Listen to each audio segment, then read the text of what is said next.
meeting. I have a number of meetings while I'm there. But before I go, I want to speak with you very briefly about a vote in Congress this week that addresses a serious criminal investigation of democracy, in my view.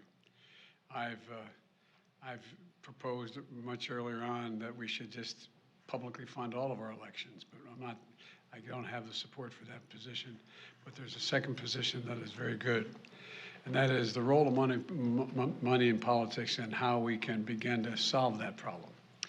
There's something I've always cared about, and at its best, our democracy serves all people equally, no matter wealth or privilege. But here's the deal. There's much too much money that flows in the shadows to influence our elections. It's called dark money. It's hidden.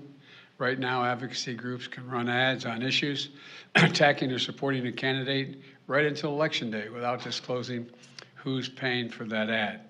Too often, powerful special interests use front groups to run these ads to win at any cost. Even foreign entities that aren't allowed to contribute to political campaigns use dark money loopholes to try to influence our elections.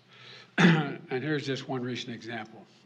A conservative activist who spent, as was his right, decades working to put enough conservative justice on the Supreme Court to overturn Roe v. Wade, now has access to $1.6 billion in dark money to do more damage and from our perspective, and restrict more freedoms. As far as we know, that's one of the biggest dark money transfers in our history. And here's the deal. The public only found out about this $1.6 billion transfer because someone tipped off some of you reporters. Otherwise, we still wouldn't know about it. But now we know, and there's something we can do about it. This week, the Senate's going to vote on the Disclose Act. House Democrats already approved this act, and Senator Shelton Whitehouse of Rhode Island helped write this bill as well. Here's some of the things it would do. Advocacy groups that run ads to influence elections would have to disclose any contribution above $10,000 that they receive. And foreign entities would be banned from making any contributions for these ads, period. Republicans should join Democrats to pass the Disclosure Act and get it on my desk right away.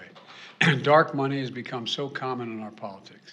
I believe sunlight is the best disinfectant, and I acknowledge it's an issue for both parties. But here's the key difference. Democrats in the Congress support more openness and accountability. Republicans in Congress so far don't. I hope they'll come around. They should follow the lead of Republican governors and state legislatures in Tennessee and Wyoming that have passed disclosure laws. Let's remember, getting dark money out of our politics has been a bipartisan issue in the past. My deceased friend John McCain spent a lot of time fighting for campaign finance reform.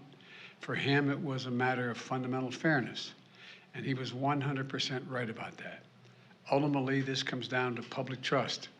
Dark money erodes public trust. We need to protect public trust, and I'm determined to do that.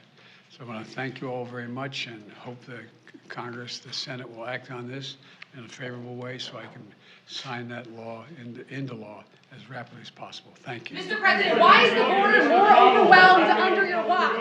Mr. President, on the border, why is it more overwhelmed under your watch?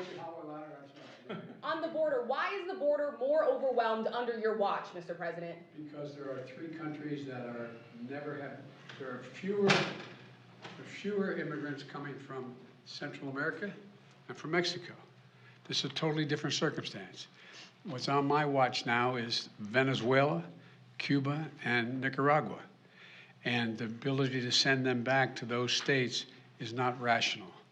You could send them back and have them, we're working with Mexico and other countries to see if we can stop the flow. But that's the difference. Thank you. President, President, looks like he's sending migrants to Delaware. Do you have any comment or response to that, sir? He should come visit. We have a beautiful shoreline.